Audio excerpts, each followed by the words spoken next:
I'll be 66 this year. Thank you. What's your name again? Cecilia. Sylvia. Cecilia. Oh, okay. Okay, I'm ready. Today is May the 19th, Wednesday, sorry, Tuesday, May the 19th, 2015. My name is Ratibu J. Cox, and I'm conducting an interview for the Bridges That Carried Us Over project. And the Bridges That Carried Us Over project is the project that archiving history, people in the inland area, and their blacks in the area, and their contribution. Today I have the pleasure of introducing Carolyn A. Jordan Daniels. Will you spell your name for me, Carolyn? Your full name. Carolyn. A is my middle initial, standing for Ann. My maiden name is Jordan, Jordan dash Daniels, Daniels, and I'm married to the wonderful Robert Daniels. Robert Daniels. And how many children do y'all have? 5. You have 5 children. Mm-hmm. Oh, okay. And where were you born? I was born in 1949 right here in San Bernardino, California. Oh, it's okay. And which hospital were you born in? Community hospital, and so were my sisters. And at that particular time, it was not where it's located now. It was downtown San Bernardino, and Dr. Ingram delivered all 3 of us. Oh, okay. And who is Dr. Ingram? Oh my goodness, Dr. Ingram at that particular time was probably the only black doctor in town. And there was later on, as we got school age and began to go to school, we also had a black dentist, and he was down on Mount Vernon. What was his name? You remember? I think it was Dr. Anderson, but I'm not very sure. And Dr. Ingram was on Baseline, across the street from Newt's and Dairy. So where did the blacks live primarily when you were born in the 40s, the late 40s? They lived on this side of East Street, which I guess is east of East Street. West. West of East Street. The freeway onto Mount Okay. Vernon is going west. Okay. Well, my parents lived in my father was stationed at Norton, and they lived in a little house down on 2nd Street next to the park. And now I think they're calling it Meadowbrook Park. Okay. I'm not sure what it was back then. But primarily that's where they lived. However, some of my relatives who were here beforehand, which were my mother's aunts and uncles, lived on 7th and Street between K and L. And then we had another relative that lived on 8th Street down by the railroad tracks. So the blacks moved from 2nd over there? They moved in that direction, across the bridge and the railroad tracks, yes. Railroad tracks. Yes. And how was it growing up in San Bernardino for you? This was a very small community, and a lot of blacks were here from the South. Where were they from? My parents came here, and relatives came from Shreveport, Louisiana. Mm-hmm. And a lot of people were from Mississippi, Alabama, and as a matter of fact, New Hope was founded by a group of people who came here from Texas. So a lot of people here were primarily from the South. And you had no choice but to go to church. Nowadays, kids are allowed to tell that I don't want to go, and they don't go. They have an option. We didn't have an option. You went to church. Sunday was devoted to church. If you went to the movies, it was on Saturday.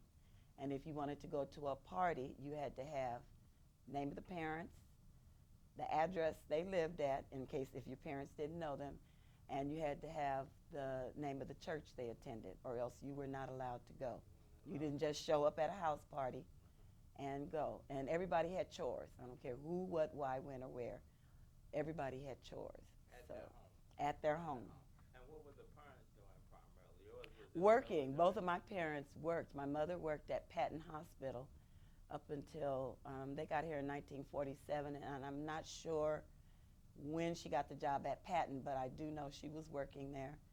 And my father always worked for, after he got out of the military, Southern California Gas Company, and he worked there for just about 40 years. So what schools did you go to? Well, we started out at Mount Vernon Elementary, which you know is down on 9th and Mount Vernon. Okay. And then for some reason, the boundaries were changed, and I'm not sure why. And I think I was in the 4th grade. We ended up going to Harding Elementary, which is no longer there. Where was that? Harding was on G Street, I believe.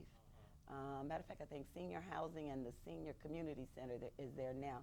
It was right by Feldheim, which Okay, was, library. yeah, Okay. I don't think Feldheim was there at that time. But I think it may have been the Swing Auditorium. Some may have people been, say that where yeah, the library ended up in right, that ground. right. And so you went there, Harding. Went to Harding, and from Harding I went to Sturgis. Okay. And as you know, that was the only junior high school with an auditorium. And then from Sturgis, I went to San Bernardino High School. And you graduated. And I graduated from San Bernardino. And did you go further for Mhm. education? I went to Valley College, and I went to Cal State San Bernardino. Ultimately, I got my bachelor's degree from a Bible college and theology college, and Sacramento Theology College, who had a campus here in San Bernardino. And I've also had a plethora of jobs. Always trying to move up the ladder. Even as a child? Did you work No, I worked in the church, and as you know, Wilbur Brown got me started as a secretary at New Hope? at New Hope when I was in elementary school. So he would have me help type up the Sunday program. Didn't know how to type, so I was there doing it with the one finger, and he would tell me what to do, and filing things away, which I think ultimately led me to my secretarial career. And then when I got to San Bernardino High School and enrolled in shorthand and typing, my favorite teacher there was Joe Corrigan, who was my shorthand teacher. And he was very encouraging, a very uplifting guy for that time, and just an all-around great teacher, willing to listen and, help you do whatever you can. So I always got A's in typing and shorthand. Business English, I think, was, I can't remember her name now, who taught business English and stuff like that. I always got good grades. But my ultimate goal, I really wanted to be a teacher. But then other things happened in life, and that didn't happen until late. I So. just want to mention this. Mhm. We're going forward on the interview, but yesterday your son-in-law said that you were the secretary for the Black graduation, the 5th annual Black graduation Yeah. program. Well, And I was thinking in my mind, secretary, I wonder why he used that word. Now you telling me why he used that word, because you've been Yes. a secretary. All my life, for anything and everything. It's the Inland Empire Alliance of Black School Educators. Okay. They're the one that put on Black. And yes, I end up being the secretary, typing up the minutes, doing the agendas, sending out the letters. And let me tell you, that is a monumental task. And so you would have to have secretarial skills to do that job, because it's big. So you learned secretarial work in high school, and did you go further in that in Valley College? Oh yes, I took up, when computers became the thing, I was definitely drawn to the software. Now I can't program, but I pick up, at that time when it first came about, WordPerfect was my software of choice for everything. Even when some of the other softwares came out, I was very unhappy when they discontinued WordPerfect, because I like it, and I love Excel also. Mm-hmm. And so your parents, were they involved in any organization besides the church, in addition to the church? NAACP. Okay. Who, your mother or your father, Paul? My parents. Your parents, okay. Right, and I'm not even sure if there was a San Bernardino chapter. They were also part of the Eastern Stars and the Masons. Oh, okay. We traveled a lot with them, and I don't think a lot of people know this. My godfather does, because he used to take pictures of us, which is Henry Hooks. Oh, okay. We used to have to sing at different programs, and both of my sisters sing well. I How about you? just mollycoddle along. No. I have to listen to the piano and get the note and then try to stay on note. But they both are excellent singers. So And you saw your parents involved in church organization, Mhm. community-based organization, Yes. and work. Right, So and both work. of your parents work? Yes. My mother died in 1958, Oh, okay. and then my father ended up raising us. But even through that, yeah, he was a community-minded. Now, not so much in some of the other organizations, like the NAACP and some of the other things that were going on, but he definitely liked the Masons, and he was in that for a long time. And he What was also his name? Charlie Jordan. Charlie. My parents Charlie were Jordan. Charlie Jordan and Maple Lee Walker Jordan, Oh, okay. and they came out here from Shreveport. Okay. So when they came out here in the Air Force, Mm, they yes. got out of the Air Force. How did he retire from the Air Force? No, Okay. he did his time, whatever that was, 2 years or 4 years.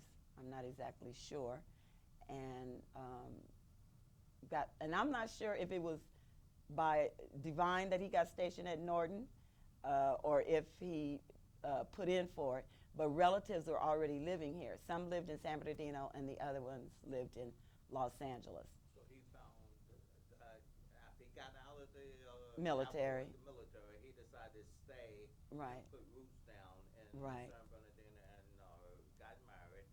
And was he already He, married? he was already married was when he already- got here. They married on Christmas Day or New Year's Eve day in Shreveport.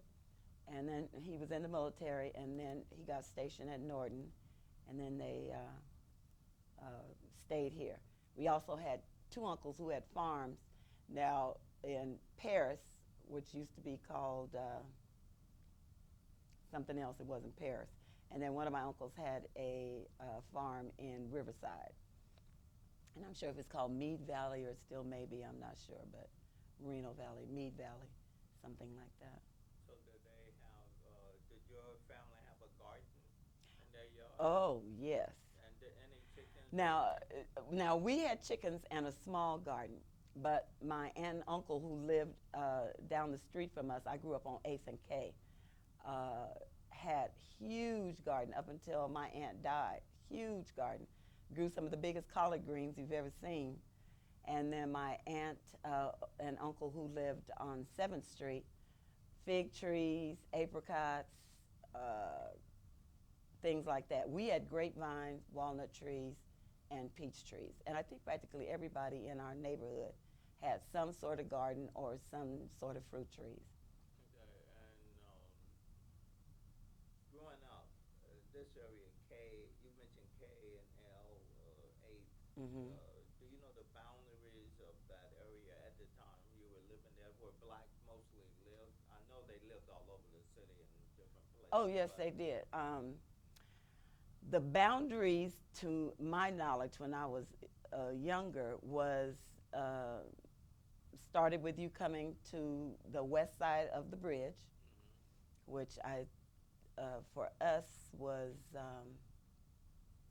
the railroad Okay. track there? the railroad tracks were there, and my aunt and uncle lived down by the railroad tracks. Okay. And then I thought it was over to 5th Street, Uh-huh. and then to the north, the boundary was Highland Avenue, because after that, I think you got into Delman Heights and some of the Muscoy and some of the other areas, and then over to either California or State Street. Where Was- was New Hope Missionary Baptist? In the beginning, we started out in 1911 down on J Street Okay. in a house, J and 1. J and 6, because I think J and 6 or J and 6. Okay. And then they moved to a building on 7th and J. And then during Dr. Campbell's tenure, they built the church on 17th it was Muscot back in the old days. Now it's Medical Center Drive, and we've been there ever since. Now 16th Street Seventh-day Adventist Church used to be called K Street, and it was across the street from our house on 8th and K. Oh, okay. So The they Seventh-day moved. Adventist. So 16th Street was then K Street. What year do you think that was? The, That they were there? Were they there before New Hope? Or were they there before Temple? I or think St. Paul? 16th Street or K Street was there all the time. Now St. Paul was down the street from us, So you and had. I'm saying J, but it's Harris, not J. And the two churches right together were St. Paul and New Hope. Okay. And what then was you had Temple? Temple was in the place where it still is, down on 8th and Union. Okay. Is that 8th and Union or 8th and Medical Center? Medical Center. Right. And I think Union is one of the streets there, right? Yeah, Union is the address. Right. And That's it's the front of it. between Union and 8th. 8th, Yeah. right. So And they were always there. So we would go from New Hope to St. Paul when something was going on. And back then, your parents did not drive you everywhere. Then we would walk down to Temple if something was going down there for the year.